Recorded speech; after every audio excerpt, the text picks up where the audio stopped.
tikungan brak mentah bangun lagi jadi seru lucu jadinya seru lucu. Oh, mantap, pengalaman yang luar biasa ya. Iya. Oke.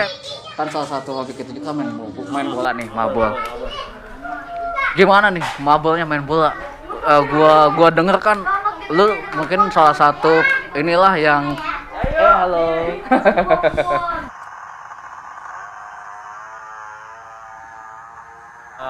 Attention atau enggak warning gitu buat kita yang pernah kita sepelein gitu. Bener. Bentar ya, ini ya. Bentar ya. Anak umur berapa tuh? Anak mau 4 tahun. Kau 4 tahun. Iya. Kali mau jadi pembalap tuh kalau Kagak ya. Ah gitu tuh, biasanya gitu ya kalau apa cita-cita bokapnya atau ayahnya nggak tercapai biasanya turunin ke anak ya, bener nggak ya gitu? mungkin bisa jadi pembalap, bisa jadi main bola pokoknya. Ya, Tapi kalau diarahin dengan yang benar ya. pokoknya intinya ya setelah anaknya sih, tapi ya punya orang punya harapan gitu ya. Iya. Selama positif ya kita dukung aja. Betul, Nggak usah kita betul. paksain harus pokoknya. Betul. Karena kalau kita yang satu yang paksakan belum tentu hasilnya Yes, juga iya, baik emang gitu bener. doang. Gimana kita lihat anaknya? Iya, lihat anaknya kemauan. Yang penting kalau emang mau ke situ kita arahin. Iya, kita mau dia passionnya mau lihat suka ya. musik kita arahin. Iya, Ya. passionnya dulu. Oh, fashionnya kita lihat dulu. Oke, bener. Balik lagi. Ternyata dia doyan mabol, main bola. Gimana nih permabolan lu sama ini? Lu suka main di mana sih? Yang gue lihat lu selalu di apa namanya? Gue lihat di medsos lu main di sini. Wah, kayaknya lu dulu emang pemain inilah istilahnya gitu. Gimana gitu? Ceritain. Sebetulnya mah sama kayak main ya. Enggak yang gimana gitu ya. Rendah. Enggak yang spesial label pemain Oh, iya. nasional atau pemain iya. liga lah. Tapi mereka tahu dulu gitu. Tapi seenggaknya kita orang tahu kita gitu iya, intinya. iya. Bersyukur ya orang kenal di sini, referensi banyak. Tapi kan itu juga buat motivasi yang lain juga. Main bola tuh bukan harus kudu kita terkenal dulu gitu, harus pemain nasional, kita main bagus, tapi kita main aja kemanapun kita main, yaitu kita menambah wawasan kita juga. Betul, nambah teman Pastinya. Nah, kayak gini kan kita sebenarnya kita kenalnya di motor. Ya, Iya deh. ya. Nah, ini anaknya nggak apa-apa ya. Jajan. Jadi gini, podcast dadakan kayak gini gitu. Jadi apa adanya. Dari alat pun bodo amat ya, yang penting kita jadain dulu, nggak apa-apa ya. Kita sambil namanya juga bocil ya. Bocil itu kan biasanya nanya ke bokap ya, ke ayahnya, ayah gimana nih mau jajan gitu. Jajan itu. Nggak apa-apa deh ya, nggak apa-apa, siap. Kita lanjut lagi. Gimana tadi itu sama Ya kalau mabol kan sekarang kan saya domisili di Depok nih sama istri. Dulu kan masih di Jakarta. Kalau dulu kan dominannya di futsal nih seringnya kan. Karena mabol lahannya di Jakarta susah. Udah nggak ada lapangan mungkin ya. Terus beralihlah ke futsal tuh, dominan di futsal ya. Ya di futsal ya sana sini lah, sana ngamen gitu udah sering gitu. Jadi nggak kenal nama tapi kenal tampang gitu lah. Sering ketemu lah ibaratnya, wah dia lagi gitu kan. Enggaknya ya itu buat kebanggaan kita sendiri gitu, berarti dia kenal kita. Kita juga kenal dia. Berarti sama-sama tahu kualitas lah gitu kan. Bukan harus kita mau pamer, tapi seenggaknya kita bertemu di lapangan itu orang akan tahu, oh itu anak sini, lu dari sini, timnya ini gitu, sering main sama ini gitu. Jadi kita tuh dikenalnya tuh karena kita sering main di sini. Iya. Oh ini tuh si Agung nih, anak ini main di sini, dia mainnya bagus gitu kan. Kan karena gitu ya. penilaian itu kan ya bukan dari diri kita sendiri, bukan kita harus menonjolkan, tapi orang yang iya harus kita sering nunjukin ini, tapi kan itu dengan seorang sering mengajak berarti mereka membutuhkan tenaga kita, kualitas kita yang kita punya gitu. Kita bantuan lah, kita bantu lah gitu. Mungkin teman ngerasa kita mampu lah untuk main sama mereka gitu. Itu aja sih sebetulnya. Mantap, sedikit cerita kisah-kisah dari kita nih, satu hobi motor, kedua hobi bola juga, dan kebetulan kita udah berkeluarga.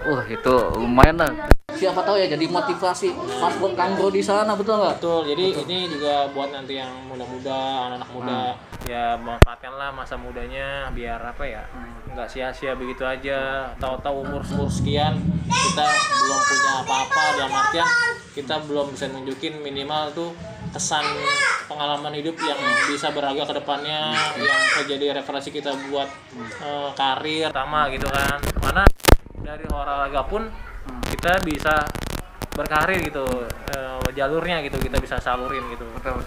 Gitu. Setuju. Dan karir itu jangan sampai lu patahin dengan lu karena sering main motor di motor. Iya. Terus lu trek-trekan liar dan lu malah jadi impian lu yang selama ini putus gitu. Iya. Bias begitu aja. Jadi pesan-pesannya gimana nih buat teman-teman? Ya kalau anak-anak sekarang kan balap sekarang nih udah lebih teratur kayaknya ya, nggak kayak zaman dulu lah. Serba umpet-umpetan, kejar-kejaran, kucing-kucingan sama oknum aparat gitu ya terutama ya. Kalau yang anak sekarang kalau misalkan hobinya mau di motor, ya kalau bisa balapannya itu yang safety gitu kan. Terus Di tempatnya. iya, medianya jelas. Terus kalau bisa jenjangnya harus bisa ke yang lebih terizin gitu, ada izinnya nasional lah Organisir ya, organisir dan bisa menghasilkan juga itu salah satunya. Jadi lu jangan cuma balap Iya. karena lu pengen kelihatan ini gua bisa balap gitu, gua jago gitu. Tapi jangan kayak gitu doang, bro. Jadi lu harus di tempatnya gitu, ada terorganisir lah istilahnya di tempat yang bener-bener lu suka balap gitu kan, misalkan sirkuit atau apa gitu kan. Iya, jadi Dan menghasilkan pastinya ya. berusaha kita menjual diri dalam artian tanda kutip, kita kemampuan kita yang bagus kita tonjolin ke orang yang mungkin punya andil dalam buat mengembangkan potensi anak muda gitu. Ya itu dunia balap banyak sekarang kan ya, kalau emang kita punya potensi, punya kemampuan lebih di antara yang lain pasti akan bisa dikembangkan kan. Betul. Bisa akan jadi nanti pemasukan buat mereka gitu nantinya gitu kan, bisa punya uang saku sendiri, punya gaji sendiri. Itu sekarang sih udah lebih enak, lebih rapi dibandingin zaman dulu yang selalu mau tampil tapi harus dengan modal pribadi, harus pinjam sana sini, harus minta sana sini. Kalau sekarang sih udah enggak, kita punya potensi bagus, kita dilihat, ada mungkin bos-bos besar yang punya bisa baca anak muda, pastinya akan ditarik lah gitu, akan dikembangkan itu lebih diarahkan gitu kan, pasti kan begitu. Yang di mabol pun juga kan begitu. Sekarang udah lebih enak, lebih rapi, lebih banyak pencari bakat juga gitu dibandingin zaman dulu. Kita kita mau jenjang yang ke level yang lebih bagus, kita harus kasarnya nih ya ngemis-ngemis lah kayak gitu. Kita nyari sana sini, harus punya referensi yang kuat. Kalau nggak punya referensi yang kuat, ya kita walaupun sehebat apapun Stuck aja di situ. iya, kita nggak akan berkembang karena referensi yang berpengaruh. Tapi kalau sekarang bakat natural, ada pemandu bakat, kita bisa diambil, bisa dikembangkan di situ. Gitu. Itu aja sih. Benar-benar sepakat gue juga. Jadi yang dibilang Bro Agung memang bener nih. Jadi kita waktu dulu tuh, gue juga pernah ngerasain Gung. Gue juga pernah mau istilahnya ya punya impian lah ya. Cuma karena kita dulu zaman dulu nggak ada gitu yang ngarahin atau apa. Jadinya stuck di situ-situ aja gitu. Dan Jalurnya belum ketemu kayak sekarang nih, jalurnya lebih mudah, lebih banyak pemandu bakat yang bisa mengembangin bakat muda yang berpotensi gitu. Jalurnya ada gitu, wadahnya ada, banyak kesempatan juga. Sekarang udah lebih enak lah, lebih luas gitu. betul sepakat gua. Dan salah satunya kemarin yang gua main Gung ke temen gua nih yang bantuin, kan dia buka futsal tuh. Nah jadi kayak event organizer gitulah, dia perfutsalan di Bogor, sekitaran Bogor, dan alhamdulillah ya antusiasnya luar biasa. Dan sekarang lebih enak tuh anak-anak muda sekarang ya, nggak kayak kita ada wadahnya. Kalau sekarang lebih terorganisir, lebih rapi gitu. Iya, nanti dari situ kan mungkin ada tim-tim pelatih atau tim-tim klub mana yang bisa melihat potensi, melirik pasti salah satu akan, ini akan berkembang, bisa diambil. Itu akan bisa menilai orang, tim-tim pelatih itu punya penilaian tersendiri terhadap suatu anak-anak yang akan berkembang. Itu Benar-benar Mas Bro. Mantap luar biasa. Nah itulah salah satu motivasi dari kita ya, semoga bisa jadi inilah salah satu cermin, salah satu contoh buat teman-teman Mas Bro Kampur, apalagi yang masih muda.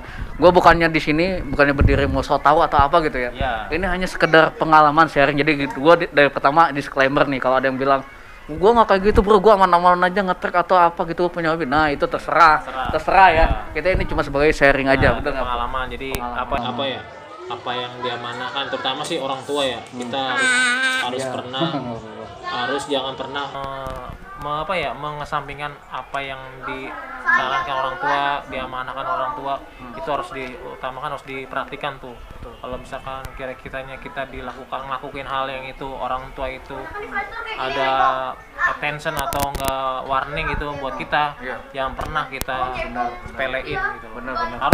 Harus kita pikirin itu, harus kita buat apa ya, buat pedoman kita gitu, jangan sampai kita konyol begitu aja.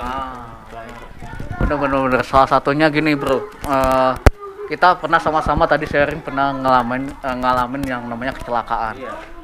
Dan kecelakaan itu kan kita nggak ada yang tahu ya, dimanapun terjadi, dan itu terjadi karena salah kita sendiri gitu kan bro. Salah satunya mungkin gua nih cerita dulu, mungkin gua dulu punya Vespa. Emang Vespa lumayan kencang lah, itu udah modifan kakak gue, emang dia montir Vespa. Dan kejadiannya itu waktu di daerah Sukabumi Curug. Nanti gue ceritain deh. Ini pokoknya gue di situ kecelakaan, motor gue remuk, Vespa hancur, ditabrak salah satu angkutan Sukabumi, hancur parah. Dan gue alhamdulillahnya bro nggak kenapa-napa. Dan termasuk teman gue juga nih bro, aku salah satunya bro ya. Iya. Jadi lu udah kecelakaan beberapa Udah, kali. itu udah dulu mungkin mana orang tua ya yang kita nggak anggap serius gitu, kita sepelein gitu, suruh motor pelan-pelan, hati-hati, kita anggap cuek aja. Tapi memang itu kenyataannya, kita dikasih peringatan, attention warning dari yang kuasa ya, Maha Pencipta. Jatuh sekali kita masih kasih selamat, jatuh 2 kali kita masih selamat, dan ketiga kalinya baru kita dikasih tanpa sadar, dikasih peringatan, ini lo mati kayak gini gitu. Jangan sampai gitu. Karena alhamdulillah masih dikasih kesempatan, dikasih umur. Nah, kita manfaatin lah. Betul. Sebaik-baiknya, jangan sampai apa yang pengalaman kita itu nggak kita buat pelajaran ke depannya. Jangan sampai nggak dipakai, terus pakai banget itu, karena tanpa adanya pengalaman kita nggak akan bisa belajar. Betul. Gitu. Sepakat gue. Setuju. Tuh sih. Mantap luar biasa. Oke, lumayan nih. Kita 15-30 menit.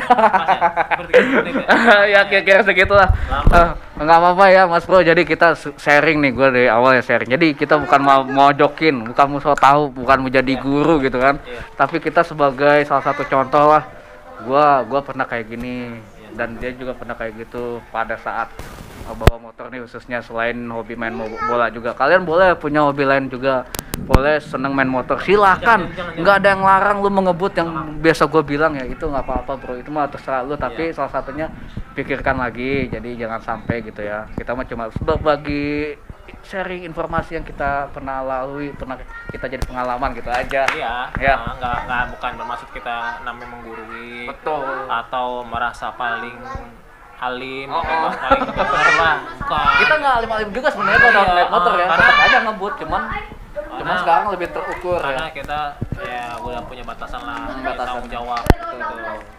Ada yang ditunggu di rumah gitu. Kalau kemana pun kita pergi ya kita harus punya perhitungan lah. Nggak arogan, nggak emosi, kita atur gitu. Supaya kita kita sekarang kita nyari selamatnya aman aja lah gitu. Yang kita merasa aman aja belum tentu aman. Gimana yang nggak aman? Gitu. Oke, mantap. Terima kasih Bro Agung informasinya nih. Kayaknya kita sudahin dulu ya, karena lumayan lah kalau kita ceritain lebih banyak Mas. Mungkin nanti gua bisa main lagi ke sini ya Bro Agung. Bisa apaan aja, terbuka itu nih. Ini salah satu intinya aja nih cerita kita di podcast, mungkin ya kita bisa bilang ya. Sedikit ini podcast dadakan nih. Jadi mudah-mudahan nanti gua ada waktu bisa kita ngobrol lagi, sharing lagi, bener ya. Mungkin ada teman-teman di sono juga Mas Pur Kang Bro yang kayak kisah-kisahnya kayak gua atau Bro Agung, bisa tuh kayak jadi suatu contoh cerminan gitu kan, gitu ya. Oke, terima kasih Bro Agung, sorry nih udah ngerepotin. Alhamdulillah dikunjungin ini buat silaturahmi ya. Nah, pahala juga. Betul. Kita nggak ada batasan, maksudnya mau temen di mana aja, kita di mana aja. Betul. Mau motor dia apapun, kita semua teman. Gitu ya. Betul. Mau latar belakang kita, lu anak bengkel, gua anak mami misalkan, nggak masalah. Tapi kalau kita udah ngomongin gitu mah kita satu hobi gitu kan. Oke, makasih sekali lagi ya. Thank you ya. Makasih. Terima kasih, sorry ngerepotin. Thank you. Terima kasih. Thank you. Bye. Bye. Thank you. Mantap. Keren kan? Itu ngalur. Iya ngalur kan. Jadi enggak teks.